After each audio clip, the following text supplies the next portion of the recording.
기자 수첩은 뭐 가지고 오셨어요? 청취자 한 분이 김현정 PD에게 질문을 주셨죠. 트위터 보셨군요. 예. 추석 때 선물 꼭 해야 되는 겁니까? 이거 언제부터 이렇게 된 겁니까? 라고 질문 주셨는데. 저한테 너무 어려운 질문 주셔서 제가 변상욱 대기자한테 넘겼는데 답 가지고 오셨어요? 요즘 정말 우체국과 택배회사들 바쁘죠. 근데 이분들은 자기 일이니까 이게 여기서 이제 봉급도 타고 하는 거니까 바쁘지만 아파트 경비원 분들은 정말 딱하더군요. 맞아요. 예, 그 많은 짐들을 처리하시는데 또 이렇게 아파트 경비원들한테 항의하면 어떡하란 말입니까? 선물이 집에 도착 안 하는데. 그러니까요.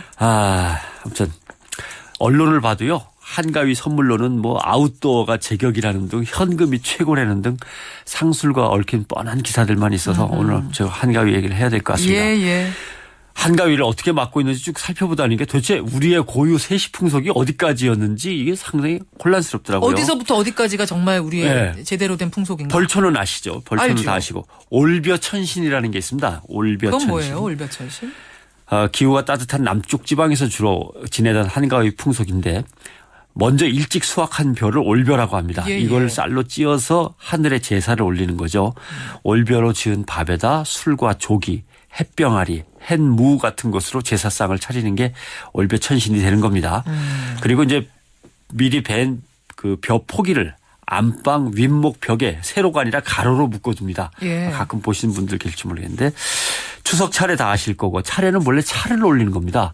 조상에게나 윗분에게 차를. 근데 이제 차가 술로 바뀌고 술과 함께 이제 가을에 햇곡식이나 햇과일 여러 가지 찬거리들이 함께 하는 거죠. 송편 다 아시는 거고 그렇죠. 강강술래도 아시는 알죠. 거고 구름보기라는 게 있어요. 구름보기는 뭔가요? 구름보기는 한가위 날에 구름을 보고 기륭을 내다보는 그런 이제 의식입니다.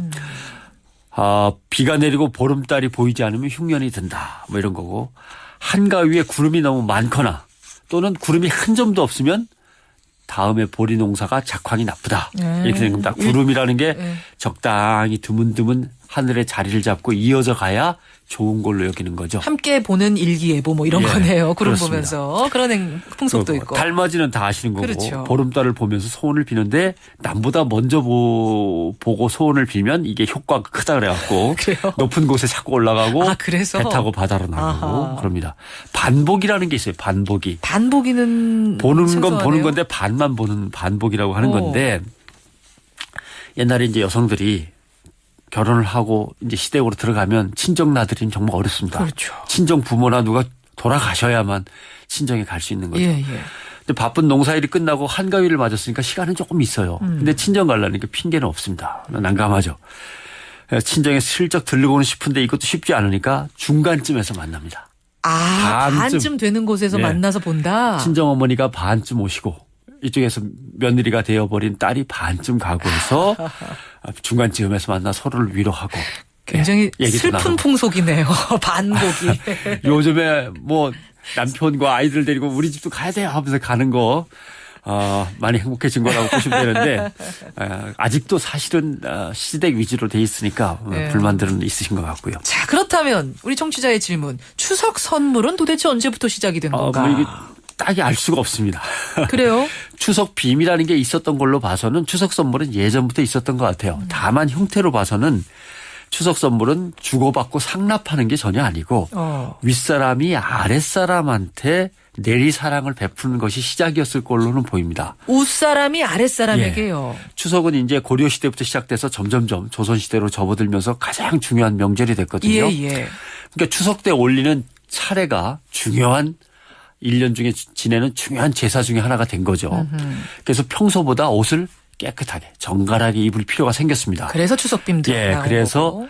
여름을 넘겨서 이제 겨울로 가는 길목 아닙니까? 그렇죠. 그러니까 여름에 입던 얇은 옷들은 이제 빨아서 보관하고 뭔가 좀 도톰한 걸 준비해야 될 시점도 된 거죠. 그래서 정성스럽게 아이들을 위해서 또는 모시는 어른이나 부모님을 위해서 추석빔을 장만했다가 이제 내드리거나 내리사랑으로 베푸는 것이었는데 6.25 전쟁을 치르면서 서민들은 옷이나 양말로 이제 겨우 추석빔을 하는데 이때 이제 부유층이나 상류층 권세층에서는 상납하는 선물 풍조가 붐비기 시작했더군요. 언론 기록을 찾아보니까. 6.25 전쟁 치르고 나서부터 한국 전쟁 이후부터 생긴 거군요. 그러니까 이 주고 그 전에도 뭐 일제 시대에도 일본에도 추석 때 선물하는 풍습이 있습니다. 예. 일제 때도 있었지만 본격적으로 사회 문제가 된 거는 6.25 이후에 점점점 모양이 드러나고 있습니다. 4.19 혁명 후에는 상품권, 상납 선물이라고 있었는데 50년대는 이런 게 유행했는데 4.19 혁명 직후에는 모든 것이 사회가 바뀌면서 이게 갑자기 푹 줄어들었다고 합니다. 예, 우리 이렇게 살지 말자. 그런 혁명적인 분위기가 있었나 봐요. 5.16 직후에도 국가를 깨끗하게 재건해야 된다는 운동이 있어가지고 공직자나 시민이나 선물이 상납이 되면 안 된다. 대가를 바라고 하는 선물은 안 된다고 하면서 아주 규제 분위기가 엄격했다고 합니다. 그래요. 표어를 보니까 이런 표어도 있습니다. 어떤 거요? 선물에 웃지 말고 파면에 울지 마자. 선물 받으면 파면입니다. 예. 강한 규제가 강하죠. 생겼네요. 선물에 웃지 말고 파면에 찍고. 울지 마세요라는 유행어도 있었습니다. 예.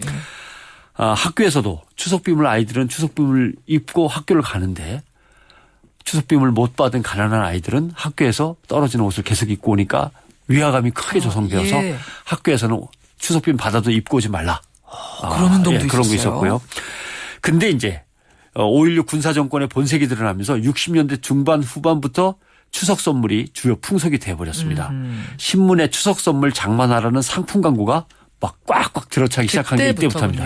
60년대 간장 양말에서 내의 와이셔츠로 갔다가 넥타이, 통조림, 술, 조미료, 설탕으로 갔다가 좀 비싸집니다. 이제 후반부터 구두, 시계, 비누, 종합 과자 선물 세트로 갔다가 70년대에 전기밥솥, 화장품, 카메라, 고급 장난감 이런 게 등장하고. 비싸지는군요. 70년대부터. 산업화가 이루어지면서 제조업의 공산품이 앞장을 서게 된 거죠. 그러면서 햄, 소세지 같은 것도 등장하고 드디어 상품권이 등장합니다.